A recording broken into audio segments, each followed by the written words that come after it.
అందరూ లైక్ చేయండి, షేర్ చేయండి, సబ్స్క్రైబ్ చేయండి, మా ఛానల్ని సపోర్ట్ చేయండి. ఒక పెద్ద అడవిలో చాలా జంతువులు ఆనందంగా ఉండేవి.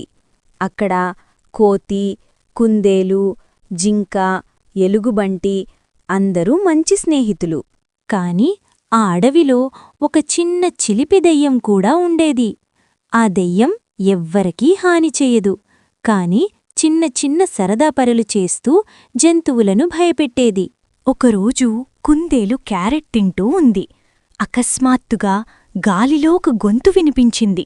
హహహా! ఎవరు నా క్యారెట్ తింటున్నారు? కుందేలు ఒక్కసారిగా భయపడి జంప్ చేసింది.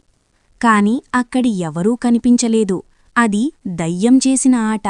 ఇంకొకరోజు పిచుక చెట్టుపై అరటిపండు తింటోంది. అప్పుడే అరటిపండ్లు ఒక్కొక్కటిగా కింద పడిపోవడం మొదలైంది. పిచుక ఆశ్చర్యంగా చెప్పింది, అయ్యో, అరటిపండ్లు తామే దూకుతున్నాయా? అప్పుడు దెయ్యం నవ్వుతూ కనిపించింది.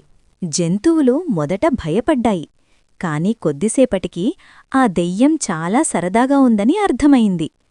దెయ్యం చెప్పింది, నేను ఒంటరిగా ఉంటాను, అందుకే మీతో ఆటలాడాలని అనిపించింది. కుందేలు నవ్వుతూ చెప్పింది, అయితే భయపెట్టకండి, మాతో కలిసి ఆడండి.